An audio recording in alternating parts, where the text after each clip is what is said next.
So today we are wrapping up the story of Esther. Now I thought I was going to have fun with this maybe when we got started on it, but it's been kind of an enjoyable run through the book of Esther in ways that I wasn't quite expecting as I got started in it. And after last Sunday, we finished the first ending of Esther. This was the point where the evil villain Haman was defeated, where he was literally impaled on his own pointy stick. I don't know what's worse, that your own stupidity gets yourself stuck in a trap that you made, or you're just dumb enough that added to that, you're just also not the brightest person around. They get yourself stuck in that kind of place. It was not the most noble of defeats on his part. Because remember, Haman didn't have just one, but he had two different traps that were sprung on him. One that he unintentionally put himself into, and the other was the one that Queen Esther was slowly springing on him until that moment came when she could point him out as the one who was causing all of their problems. But Haman's demise was only the first ending. And the point that we ended there with was that evil has a long tail. And I love that kind of imagery of that. It just kind of keeps on going after that event. And we can also say the same thing about sin. Sin also has a long tail, that the effects of that will continue to be felt and we continue to have to deal with even after the defeat of the evil itself, or also after the forgiveness of the sin. There are still things that have to be dealt with. The effects will continue. But here is the good news. The good news is this. You go back to, I think it was about the second week that we were in Esther, and we saw this moment play itself out, where Mordecai had written back to Queen Esther, and he says, "And who knows but that you have come to your royal position for such a time as this." Mordecai telling Esther that maybe you are in this place because you are now ready to be able to do and to handle what it is that is coming after this. Evil may have a long tail, but God is smarter and is better prepared than it is. Now, it may not always look like the victory that we want, but God is at work, and God is prepared, and God will win. And this is what we're going to see today as we finish out the book of Esther. Now, the problem they were facing was that the law that Haman wrote was still in effect. Like the day and the time had been set when the Jewish people were going to be attacked by others and were going to be wiped out. That was all set, and the law itself couldn't be rescinded. And it took me a while to kind of figure out, well, how does that happen? How can you have a law that just can't be rescinded? And then I thought of a good comparison for that, which is that think about how we amend our Constitution. We can put an amendment in the Constitution, and we have done this in the past. But then if we don't like that amendment, we can't just pass a law that rescinds that amendment. We have to pass another amendment in order to negate the one that came before it. It's the same kind of place that they're in now, that Haman had gotten this law passed, but they just couldn't get rid of the law. They had to do something else to negate the effects of that law, or something to counteract that law. And so that is what they're going to be working on. The date and the time has been set for the destruction of the Jewish people. And we're going to take a few moments out as we go through this message to make some notes of some things as we go. And one thing that we have to note at this point is that this is one of those times where anti-Semitism is hard at work in this story. Now, anti-Semitism has been somewhat constant throughout history, and now I'm normally leery of taking modern words that we've invented in maybe the last 100 or 200 years and retroactively applying them to other situations, but this is a time when that kind of fits. When it kind of fits for what's going on, because this wasn't like other times we read about in the Old Testament or other times we see in history where one group of people was fighting another group of people, and they were sometimes all of them fighting a third group of people, and they were all out seeking out to destroy one another. No, the Jewish people were being deliberately set apart just because of who they were. And they were being paid special attention to in this moment. And it's because they occupy a very interesting and unusual place in our Western world history, because they have a very long history. But they are still here. They're still here. They're still important. They're still well known. They still occupy an important place in our world today. Even after all that has gone on, we can look back even to some of the greatest hits from the Old Testament and know that they are unusual because we don't hear about the Amalekites, the Canaanites. We don't hear about the Babylonians or the Assyrians, or we read about the Persians in history books and the Romans, and we can keep going on, but none of those folks are still around anymore. There's only one other group of people that kind of fit into this same place, and that's the Egyptians, who have a long history and yet are still here and a part of world events today, but there's a big difference between those two groups. The Egyptians stayed in North Africa, and that's where they were. That's where they had their country. That's where they have their place, and they have been there for a very, very, very long time. Remember the Jewish people that after, in Mordecai and Esther's time, had just come out of exile. And then in 70 AD, Jerusalem is flattened again pretty much for the last time, and the Jews don't have a homeland until post-World War II. And yet somehow they still are an important and prominent part of our Western world history. And it's that thing, it's that importance, it's that ability to still have a distinct identity apart from everything else, even though they don't have a home that they can go back to, that kind of scares people. Because they don't understand it. They don't know what to do with that, and they're afraid then of the power that they have. And so that's where we find ourselves, is that there are a lot of people that are more than happy to carry out Haman's law. That they are ready for that day and time to come so that they can take the Jewish people down. And this is what Esther and Mordecai are afraid of. Even if at this point in this story they are more culturally Jewish than they are religiously Jewish, they know kind of the impact of what's going on, and this is familiar territory for them. So here's how the story goes. They can't rescind the law, but they can create another one. And this is one that's going to give the Jewish people the power to defend themselves against anyone who would attack them. In chapter 8, verse 11, it says this: "The order allowed Jews in each town to join together and defend their lives. The Jews were free to wipe out, kill, and destroy every army of people and province that attacked them, along with their women and children. They can also take and keep anything their attackers owned." Special note there is the last part of that verse, because that's going to become really important as we get towards the end of the story, that they could also take and keep anything their attackers owned. That could also mean plunder.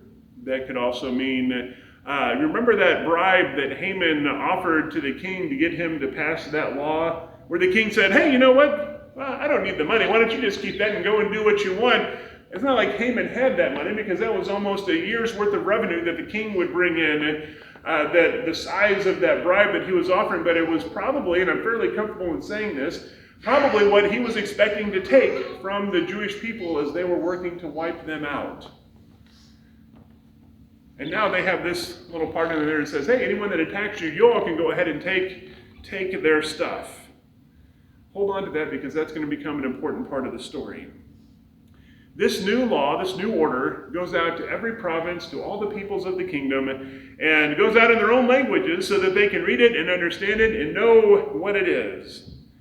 They also knew that Mordecai was the man that was behind it, that he was the one that was putting this law forward.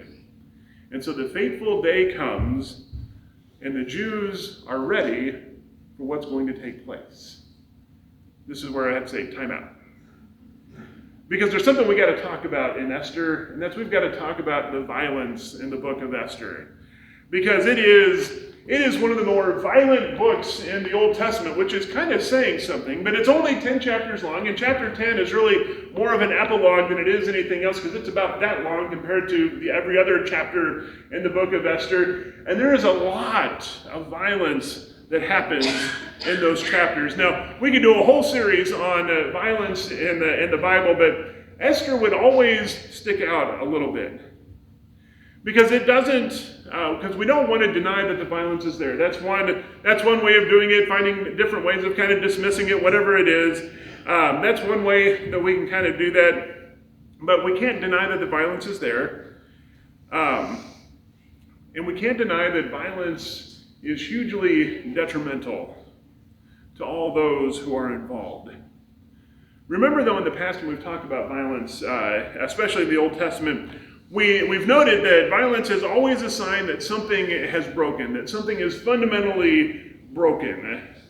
And that violence is, especially violence like this, is always the result of evil and of sin, of something that has happened. Violence in and of itself is neither good nor bad, but it is always the consequence of something else that has happened.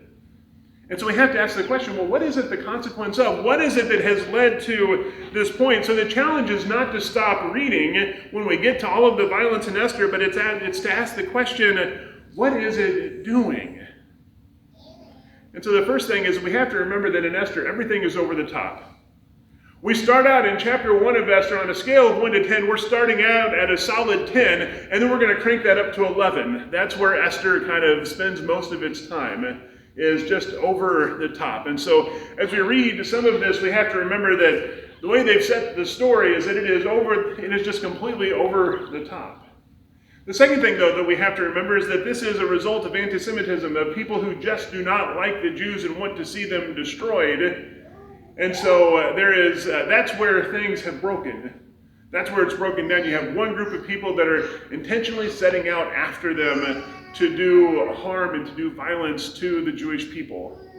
And so they pass that law that gives them the permission, gives them the legal cover to commit all of that violence against them. But here's the other part of this, though, is that the law that Mordecai writes is different than the original one. The lawful response by the Jews starts out being measured. That it is based on defense, that they are allowed to do to attack others only if they attack them first. And so it's measured, it's based in defense, and then remember that little bit on plunder, because we're going to come back to that, about what it is that's going to happen there. So let's go back to the story. There were the folks that took the original law and they were prepared to attack on that specified day and time. And they did attack. But the Jewish people were ready, and it wasn't just them either, because they then received a lot of help from other officials and such in the provinces and communities that were around them. You had a lot of folks that were going to join up and help and to support the Jewish people. Now, some of that was because they probably saw the meteoric rise of Mordecai into position of power and said, hey, you know what? Let's do something maybe where we can curry some favor with him, so we'll just help them out. But there were also a lot of them that saw that meteoric rise of Mordecai and said, we don't want to be on his bad side. We're kind of afraid of what it is that he can do, so let's help them out and make sure that things don't, so that they don't get into trouble. And so when that day came, and all of those other folks began to attack, they were soundly and relatively easily defeated by the Jewish people and the folks that came to support them. But here's what's different. And this is the part that needs to be pointed out a lot because it often gets lost in the levels of violence that are taking place. And that is that this was a defensive action on the part of the Jewish people. They only fought those who attacked them, even in the city of Susa, where, I don't know if you noticed that part when Donna was reading the scripture where it said that the Jews in Susa attacked on the 14th and 15th days. Well, Queen Esther goes back to the king at the end of the first day and says, King, we need one more day.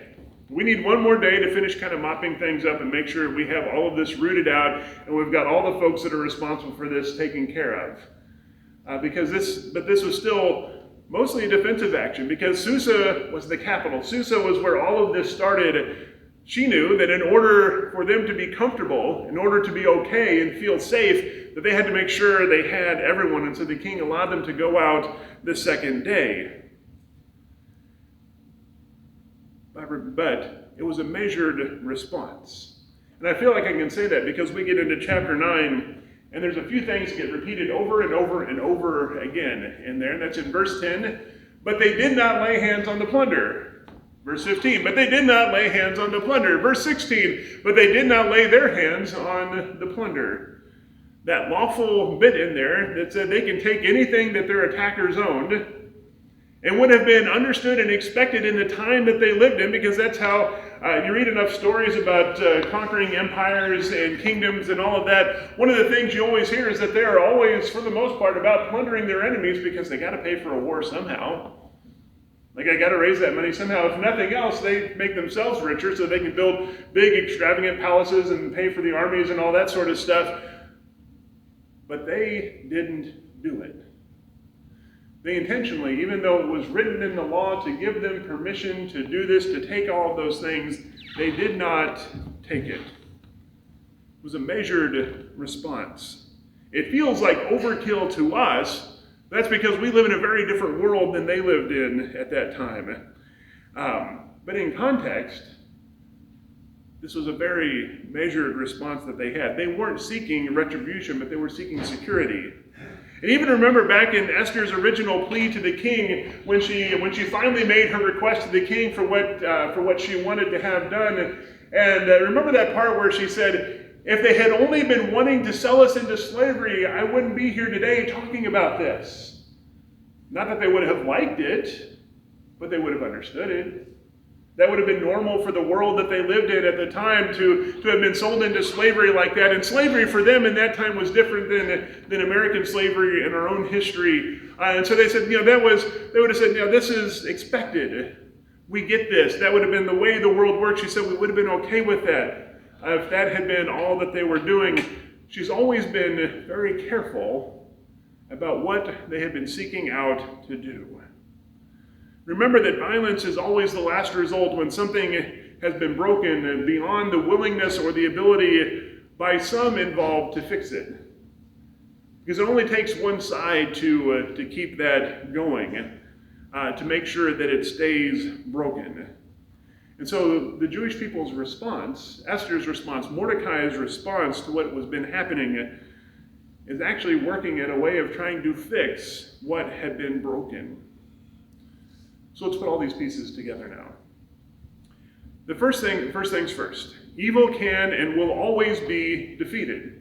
Now, it may not happen in the way that we want it to, or even in the way that we think is best, but that's the nature of how it goes. And the nature of evil is such that it is always going to be at the center of its story, which is ultimately its downfall, because they will always work to overcompensate. Because when you're in the center of your own story like that, you have no natural boundaries, you have no natural limits. You look out at everything that's around you and you think, I can take anything and everything that I want because there is nothing there that will tell me no, because there is nothing there that is constraining them, because they're the center of their own story. And because of that, they can also never have enough, which is ultimately what will get them into trouble. But it also gives them great power. So the question then is, how can it be overcome? And this is where we see the example of Esther and Mordecai come into play. And the first thing we remember is the humility that they had. From the very beginning, the humility that Esther shows in the story. Humility takes us out of the center of our own story. And for us as people of faith, we put God at the center of our story, so that we don't fall victim to our own story, to our own desires, so that we don't overcompensate and lose track of the things that are around us, so we know where our boundaries and our limitations are. Humility is a great strength. In the world we live in today, we're told it's not really a strength, but it is a great strength for us to be able to have. Because the second thing that humility does is that it leaves space for God to work. We see this with Esther. Every moment when she takes that time and that space to stop and to step back and to not immediately go into the end result of something, the absolute thing that she wanted the most, every time she does that, she is leaving space for God to work. Even though in the book of Esther, God's name is never mentioned, we can see through all of these places where space is left, openings have been made where God is at work. Because when she is acting through her humility and leading others to do the same, that creates lots of spaces for God to act. But that also means that our response has to be measured. A measured response lives humility, and it leaves space for God to work, and it also keeps us from stepping on more toes than is necessary. Because that will always happen. Toes will always get stepped on. Things will always happen, but living in that way, doing things in this way, keeps that from happening more than is necessary.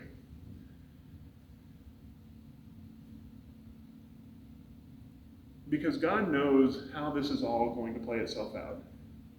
Because evil operates under a fairly simple script. Now, the story of evil plays out in 1,000 different ways, but the script is not always all that hard to figure out.